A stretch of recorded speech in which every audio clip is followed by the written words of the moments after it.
Muito bem-vindo ao único canal no YouTube que tem a Bíblia comentada versículo a versículo. Seja bem-vindo, muito bem-vinda.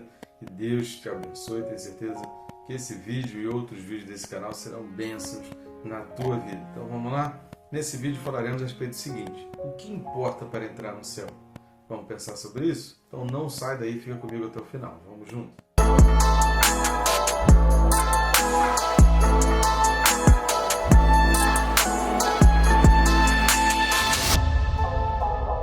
Não deixe de se inscrever, que, por favor, clica aí, é rápido e fácil. Você vai clicar no botão inscrever-me e pronto, já vai estar inscrito. Não vai atrapalhar, interromper o seu vídeo, nem atrapalhar aí a sua rotina do dia a dia. Eu recomendo também clicar no sininho, que é marcando a opção todas, você é notificado a cada vídeo novo. De segunda a sábado, nós estamos aqui com um vídeo às 6 horas da manhã, trazendo um comentário bíblico. Não são pregações, mas são uma exegese, uma hermenêutica que eu tenho certeza que vai ser fundamental para o teu aprendizado das Escrituras.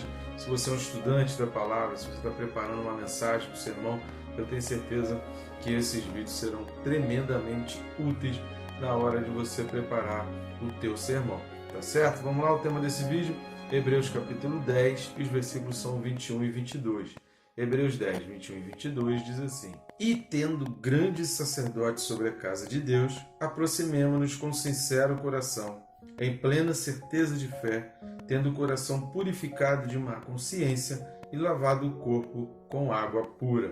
Isso aqui, na realidade, é uma continuação do convite para o novo e vivo caminho que nós começamos no vídeo passado. Então, na realidade, seria um vídeo só, né? Esse último, anterior, e esse agora que a gente vai falar. Então é uma continuação, isso aqui continua sendo um convite, mas dentro desse convite para fazer parte, entrar por esse novo e vivo caminho, e o convite é para chegar onde? Para chegar na presença de Deus. Não esqueça, se você não assistiu, assista o vídeo anterior para você entender que esse convite é para te levar à presença de Deus, esse convite é para fazer você chegar e viver a eternidade com Deus. Isso você só chega até lá através do novo e vivo caminho que nós falamos no vídeo passado. E nesse vídeo aqui, a gente vai falar que fazer parte desse novo e vivo caminho tem alguns itens que são necessários e imprescindíveis, sem os quais não tem como fazer parte desse novo e vivo caminho. Não tem como seguir essa caminhada. Não tem como seguir essa jornada sem esses itens indispensáveis que fazem parte da Escritura. Por isso que é importante a gente conhecer o Antigo Testamento, por isso que é importante a gente conhecer a respeito do tabernáculo, a respeito do Santo dos Santos, o lugar santíssimo, para você entender o ministério de Jesus, a obra de Jesus, a vida de Jesus, por que Jesus veio, por que morreu, por que derramou seu sangue, por que foi na cruz, por que ressuscitou. Todas essas respostas estão no tabernáculo, estão no Antigo Testamento. Antes da gente entrar a fundo nesses comentários, eu peço algumas ajudas para o nosso canal, porque o objetivo do nosso canal é alcançar vidas. Nós estamos aqui para alcançar pessoas, para instruir a palavra, para levar a palavra de Deus, para tornar fácil a palavra de Deus. Tanta gente tem dificuldade, deixa de ler a Bíblia porque encontra dificuldade no texto bíblico. Então nós estamos aqui para te ajudar, para ajudar cada um e ajudar mais pessoas. Quantas e quantas pessoas podem ser ajudadas com um vídeo desse de 20 minutos? A maioria tem menos de 20, mas tem alguns aí que são mais complexos, um pouco mais de 20 minutos, mas que pode ser bênção, e tenho certeza que vai ser bênção para todo aquele que ouve o vídeo até o final. Como você pode estar nos ajudando? Existem várias maneiras, querido. Uma delas é grátis, não vai custar nada para você, rápido e fácil. Você vai fazer o famoso triplo C: curtir, comentar e compartilhar. Curtindo e comentando, o próprio YouTube já mostra esse vídeo para outras pessoas, e compartilhando você vai além do algoritmo do YouTube. Outra maneira que você também pode estar nos ajudando é indo na descrição do vídeo, vai ter o primeiro link ali. A maioria dos links também, de uma certa forma, vão te conduzir a um menu de opções através do qual você vai ter acesso a esses livros que estão aparecendo aqui. São livros que eu mesmo escrevi e que você pode adquirir tanto em formato digital quanto em papel. Tem vários canais que você pode comprar, tem na Amazon, tem no Mercado Livre, tem na Americanas, tem no Hotmart. São vários canais, com cada um com seu preço diferente em função da própria plataforma, e que assim você também está contribuindo para o nosso canal, para o nosso ministério, já que temos feito esse trabalho de uma forma totalmente independente, sem a ajuda de nenhuma instituição. Então vamos junto nessa tarefa? Ide pelo mundo pregar o evangelho a toda criatura. Nada melhor do que fazermos isso juntos e utilizando da internet. Então vamos lá. A primeira coisa que a gente precisa observar nesse texto 21 e 22, antes da gente entrar exatamente nos itens, vou fazer um rápido panorama aqui, porque afinal de contas nós estamos aqui para comentar versículo a versículo. O versículo 21 fala, e tendo grande sacerdote. Por que o autor dos Hebreus fala grande sacerdote? Lembrando que aqui é um judeu convertido ao cristianismo que está escrevendo, a gente não sabe se é Paulo, mas com certeza é alguém com muito conhecimento da lei mosaica, com muito conhecimento do Antigo Testamento, que sabe citar textos de cor, afinal de contas ali não tinha Google para fazer a pesquisa, né? Então ele fazia a citação de mente, ou então ele tinha acesso a algum material ali que ele podia ir lá pesquisar, né? Não existia aquela função de pesquisa, não existia glossário, dicionário bíblico, não tinha nada disso, querido. Então era alguém com muito conhecimento, a gente percebe pelas diversas citações nessa carta, escrevendo para judeus que também tinham bastante conhecimento. Então quando ele fala grande sacerdote, é aquilo que ele vem falando desde a realidade, desde o capítulo 2 aqui da carta aos Hebreus, nessa comparação com o sacerdócio de Cristo em relação ao sacerdócio do Antigo Testamento. Cristo é superior, a aliança de Cristo ela está acima, a aliança de Cristo ela foi maior, o sacerdócio de Cristo ele foi superior a qualquer sacerdote e é superior, inclusive, ao sacerdócio de uma maneira geral, arônico. Então esse grande sacerdote é exatamente essa colocação de Jesus Cristo em relação à antiga aliança, mostrando a superioridade do ministério de Jesus, a importância, a eficácia, a superioridade e que é um ministério para sempre. A segunda coisa que a gente vai observar é tendo grande sacerdote sobre a casa de Deus. Esse sobre a casa de Deus, que não dá para a gente entender exatamente que seja a igreja, que seja que ele esteja se referindo a uma igreja, que ele esteja se referindo às igrejas. Por quê? Porque naquela época, na época em que estava sendo escrito todo o Novo Testamento, não só a carta aos Hebreus, mas até o final da escrita do Novo Testamento, não existia igreja no sentido de instituição, de organização, como a gente tem hoje, e como começou a surgir no terceiro século. Então, só depois do ano 300 depois de Cristo, ou seja, 200 anos depois de ter encerrado todo o escrito do Novo Testamento, é que começa a surgir a figura da igreja como instituição, como uma organização. Até ali, o que se chamava de igreja? Quando fala carta de Paulo, a igreja que está em Éfeso, a igreja que está em Roma, a igreja que está em Colosso, a igreja que está em Tessalônica, igreja era o sentido de eclésia, que eram os chamados para fora, e eclésia era uma expressão utilizada para assembleia. Então, qualquer reunião de santos, qualquer reunião de irmãos que tinha como objetivo pregar a palavra de Deus, falar de Jesus, contar a respeito de Jesus, levar a salvação e que se referia aos santos, né, aos salvos em Cristo Jesus, isso dava-se o nome de igreja. Podia ser uma casa, como as células, ou pequenos grupos, ou grupos de vida. São vários nomes que se dá a esses pequenos grupos, life groups. Então, cada denominação, cada igreja acaba dando uma modificada um pouco, mas que o sentido é o mesmo. Esses encontros nas casas. Isso é que é realmente a igreja. Então, naquele tempo, não tinha esse conceito de igreja como a gente tem hoje. Então, a gente não pode ler esse texto com a mentalidade que a gente tem hoje. A gente precisa enxergar esse texto com as limitações dos acontecimentos históricos que se tinha até ali. Então, quando ele está falando casa de Deus, ele está falando aqui, se referindo ao modelo original que foi apresentado a Moisés, porque isso faz sentido de acordo com todo o escrito aqui de Hebreus. Vamos dar uma lida lá em Êxodo 25, versículo 40. Então, Êxodo 25, versículo 40, diz assim, né? Vê, pois, que tudo faças segundo o modelo que te foi mostrado no monte. Então, esse modelo que foi mostrado para Moisés no monte foi a planta, né? Digamos assim, é como se um engenheiro tivesse mostrado para Moisés ali, olha, eu quero que você faça assim porque é assim que é no céu, porque a casa de Deus é assim, então você vai fazer conforme está aqui. Então, quando está falando da casa de Deus, obviamente está falando sobre esse modelo original, sobre o que é o céu, sobre estar na presença de Deus, sobre está se referindo àquilo que realmente que é a casa de Deus no céu, o tabernáculo de Deus no céu, o tabernáculo original. Terceira coisa que a gente vai observar então, versículo 22. Versículo 22 vai começar a descrever os itens necessários para fazer parte do novo e vivo caminho. Vai falar aquilo que realmente nos santifica. Lembra que a gente falou nos últimos 3 vídeos sobre ser santo? Deus fala, sede santos porque eu sou santo. Ou seja, aproxime-se da luz porque eu não tenho comunhão com as trevas. Eu estou separado das trevas, eu estou separado desse senhorio do mundo. Eu não estou ligado, eu não tenho ligação nenhuma com nada que acontece com a direção do diabo que está nesse mundo. Aquilo que está sendo dirigido pelas trevas não tem parte comigo. Jesus já falou também sobre isso, né? Não tem parte comigo. Jesus usa muito essa expressão, ou seja, quem está na luz, quem está aprendendo dele, quem está recebendo dele, não tem parte com o diabo. Quem está com o diabo não tem parte com ele. Então quem está sendo obediente a ele tem parte com ele. Quem está sendo desobediente, filho das trevas, como Paulo fala aos Efésios, está tendo parte com o mundo.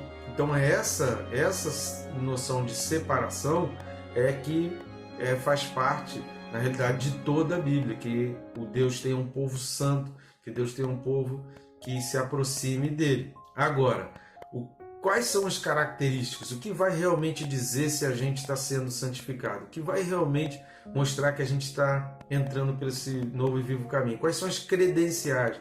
Ou quais são os itens? O que realmente importa para a gente entrar no céu? E a gente só entra no céu sendo santo.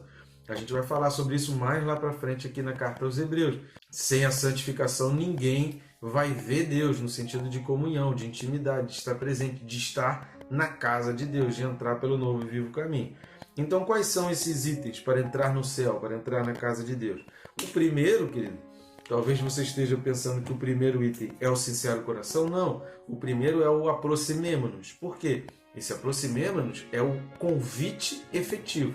Então aqui está sendo feito efetivamente o convite. Aproximemo-nos, ele é o convite, mas é aquela indicação. Você precisa se aproximar. Então Deus está fazendo o convite, mas depende de um passo seu, depende de uma ação sua, depende de um querer seu. Você tem que querer isso, você tem que entender, você tem que pensar e verificar que isso realmente é a melhor opção para ser feita. O segundo item, então, é o sincero coração.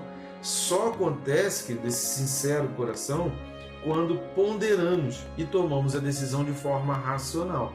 Um coração sincero, ele não vai acontecer sem essas convicções, sem essa ponderação. É por isso que muita gente, às vezes, entra, começa a fazer parte da igreja, faz parte de ministérios, e aí decepções com pessoas, eu não sei o que as pessoas imaginam, que vai entrar na igreja e nunca vai se decepcionar com ninguém. Eu não sei da onde as pessoas tiraram isso, eu não sei quem foi que pregou isso, que isso está tão impregnado na vida das pessoas, que o fato de fazer parte de uma igreja, de um corpo, ela nunca mais vai ter decepção com pessoas. Eu estou entrando no céu. Não está no céu ainda não. Isso aqui é figura, isso aqui é sombra do modelo que está proposto, do modelo que está lá no céu. Um dia nós viveremos, um dia nós chegaremos a essa perfeição. E aí algumas pessoas se decepcionam, se frustram. Tem gente que se decepciona porque não recebe um bom dia, uma boa noite, porque fulano não cumprimentou direito, não falou, e a pessoa sai da igreja. Por que acontece essas expressões, entre aspas, saiu da igreja? Fulano saiu da igreja, fulano se afastou. Porque ela não entrou com sincero coração.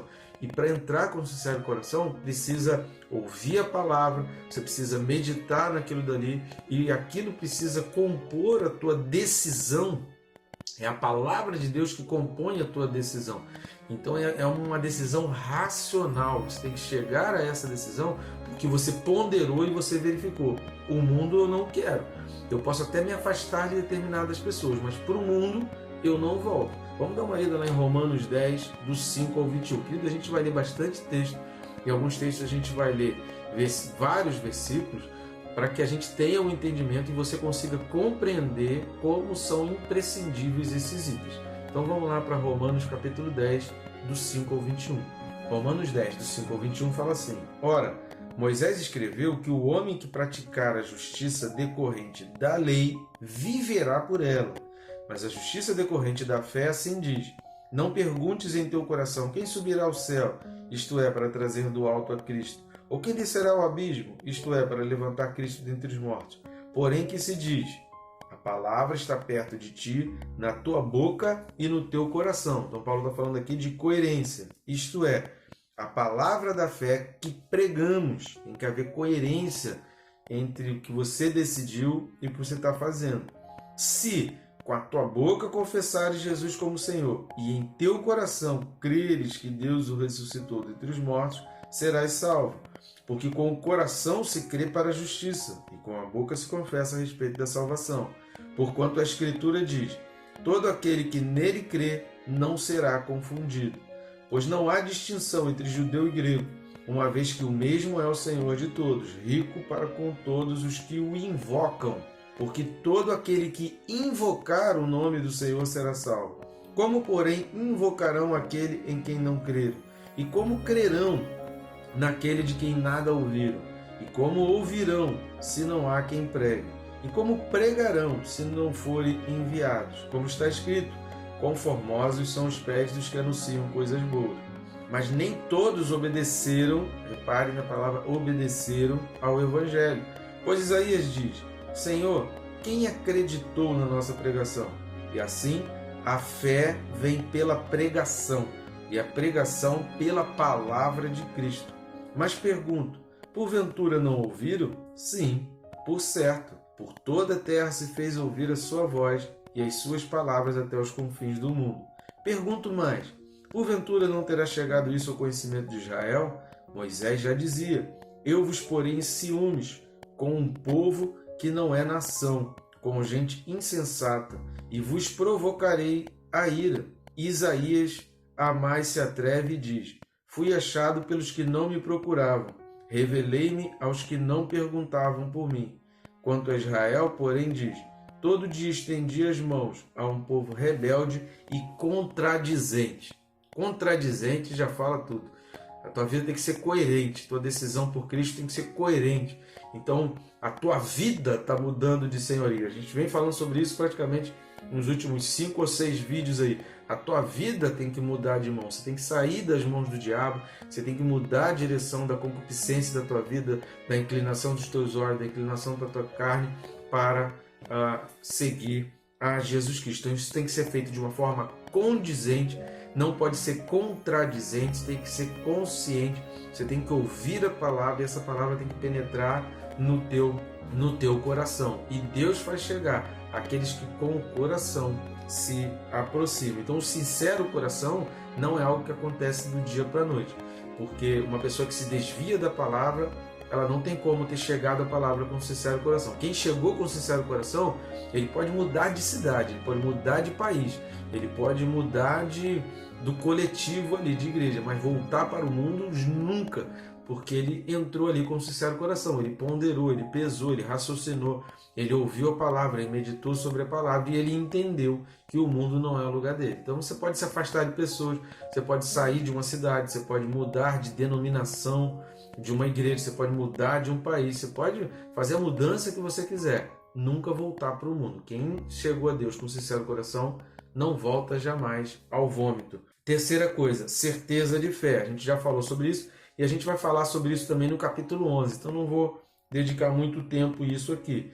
Essa certeza de fé é que o sobrenatural ele vem através do natural. O natural move o sobrenatural. Nós movemos o sobrenatural, nós invocamos, nós decretamos, nós declaramos, nós profetizamos, nós lançamos uma palavra. Pedro falou sobre a tua palavra, então lançarei as redes. Então, a certeza de fé, a fé não é algo que é, sentimental, que é algo, meu coração sentiu arrepio de baixo para cima, de cima para baixo. Não, é certeza, é uma convicção baseada em fatos. O cristianismo ele é baseado em fatos, o cristianismo é baseado num raciocínio que foi conduzido, numa sequência de raciocínios que te levou àquela conclusão. Então a certeza de fé é a conclusão de uma sequência de entendimentos e de uma destituição, de uma mudança de senhorio que te fez chegar até ali. Quarta coisa, purificado, vamos lá para Hebreus 10 de novo, purificado de má consciência. A gente já falou sobre isso também em uns vídeos anteriores, mas eu gostaria de ler alguns textos para você entender que essa purificação da má consciência, a tua consciência, só vai deixar de ser má, só vai deixar de ter inclinação para as coisas ruins, para as coisas desse mundo, se você se firmar na palavra, se você constantemente participar de projetos como esse, onde a palavra está sendo explicada, comentada, está sendo exposta, se você ouve a pregação, se você estuda, se você faz o teu TSD sem esse estudo, sem o aprofundamento da palavra, a tua consciência vai continuar cativa ao diabo, vai continuar presa. Você precisa colocar e subordinar a tua consciência a Deus mediante a palavra. Vamos ler alguns textos então que vão nos ajudar nesse entendimento para você ver o quanto a Escritura fala a respeito dessa libertação, dessa purificação da tua consciência, da tua mente mediante a palavra. O primeiro a gente já tem vídeo aí, mas vamos ler rapidinho, Hebreus 10, 16 e 17. Hebreus 10, 16 e 17 fala assim: esta é a aliança que farei com eles depois daqueles dias, diz o Senhor. Porém no seu coração as minhas leis e sobre a sua mente as inscreverei. Acrescenta: também de nenhum modo me lembrarei dos seus pecados e das suas iniquidades para sempre. A gente já tem um vídeo falando sobre isso. Isso é uma citação também de Jeremias 31, que a gente também já falou também no capítulo 8 aqui de Hebreus. Então assista os vídeos correspondentes ao capítulo 8 e correspondente a 10, 16 e 17. Agora um texto muito importante é Atos 24, do 14 ao 16. Vamos lá para esse texto. Atos 24, do 14 ao 16, diz assim: porém confesso-te que segundo o caminho a que chamam seita, assim eu sirvo ao Deus de nossos pais, acreditando em todas as coisas que estejam de acordo com a lei e nos escritos dos profetas, tendo esperança em Deus, como também estes a têm, de que haverá ressurreição tanto de justos como de injustos. Por isso também me esforço, por ter sempre consciência pura diante de Deus e dos homens. Ou seja, o próprio autor aqui, que é Lucas, escrevendo no livro de Atos, ele faz esse comentário a respeito de Paulo, e Paulo vai declarar isso: olha, a minha consciência vai se tornando pura à medida que eu estou entrando no caminho, e os cristãos eram chamados assim do caminho, só em Antioquia ele foi pela primeira vez chamado de cristãos, mas eles eram conhecidos como os do caminho.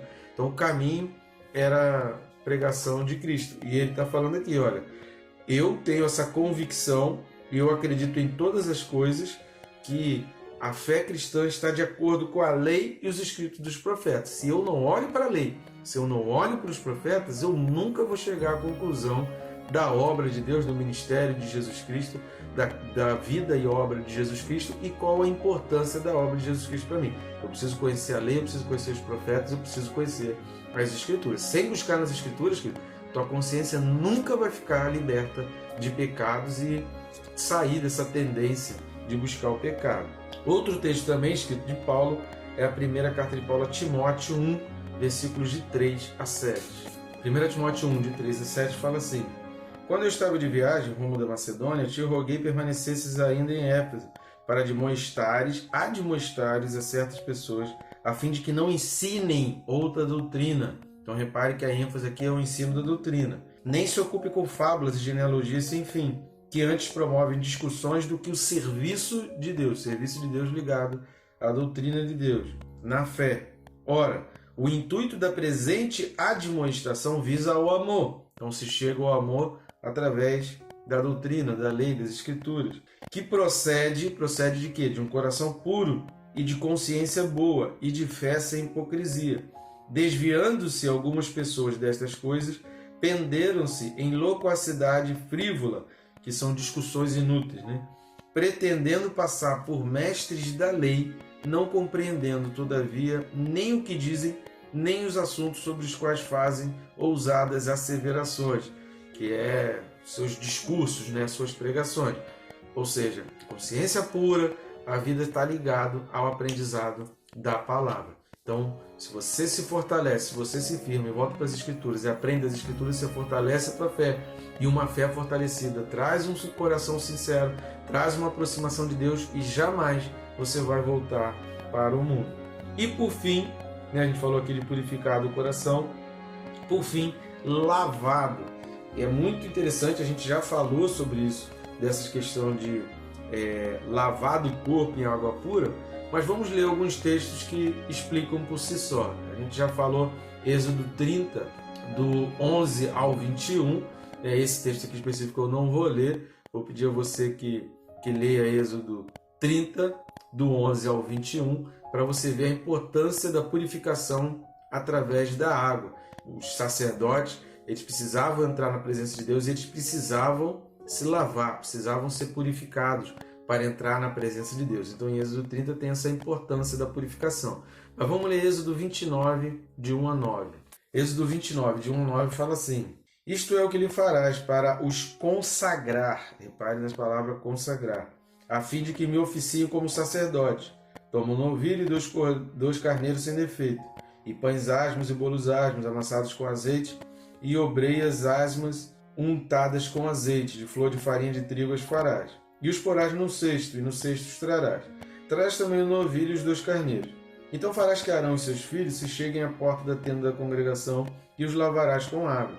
Depois tomarás as vestes, vestirás Arão da túnica, da sobrepeliz, da estola sacerdotal e do peitoral, e o cingirás com o cinto da obra esmerada da estola sacerdotal. Por-lhe-ás a mitra na cabeça, e sobre a mitra a coroa sagrada. Então tomarás o óleo da unção e lhe derramarás sobre a cabeça, assim farás. Farás também que se cheguem os filhos de Arão, e os vestirás de túnicas, e os cingirás com o cinto, Arão e seus filhos. E lhes atarás a tiaras, para que tenham sacerdócio por estatuto perpétuo, e consagrarás Arão e seus filhos. Ou seja, através dessa limpeza, dessa purificação, está ligada à consagração. Vejamos então Números 19, do 6 ao 10. Números 19, de 6 a 10 diz assim: E o sacerdote, tomando pau de cedro e sopo, estofo carmesim, os lançará no meio do fogo que queima a novilha. Então o sacerdote lavará as vestes e banhará o seu corpo com água, e depois entrará no arraial, e será imundo até a tarde. Também o que a queimou lavará suas vestes com água, e em água banhará o seu corpo, e imundo será até a tarde. Um homem limpo ajuntará a cinza da novilha, e a depositará fora do arraial, num lugar limpo, e será ela guardada para a congregação dos filhos de Israel, para a água purificadora, é oferta pelo pecado. O que apanhou a cinza da novilha lavará suas vestes, será imundo até a tarde.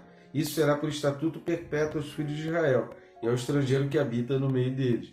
Agora vamos ver os versículos 17 e 18. Para o imundo, pois, tomarão da cinza da queima da oferta pelo pecado, e sobre esta cinza porão água corrente num vaso. Um homem limpo tomará sopo, e o molhará naquela água, e a aspergirá sobre aquela tenda e sobre todo o utensílio, e sobre as pessoas que ali estiverem, como também sobre aquele que tocar nos ossos, ou alguém que foi morto, ou que faleceu, ou numa sepultura. Então aqui está falando da água purificadora, Números 19 fala a respeito da água purificadora, para a gente ver a importância que Deus dava a se lavar, a essa limpeza. E agora vamos comparar com João, capítulo 13.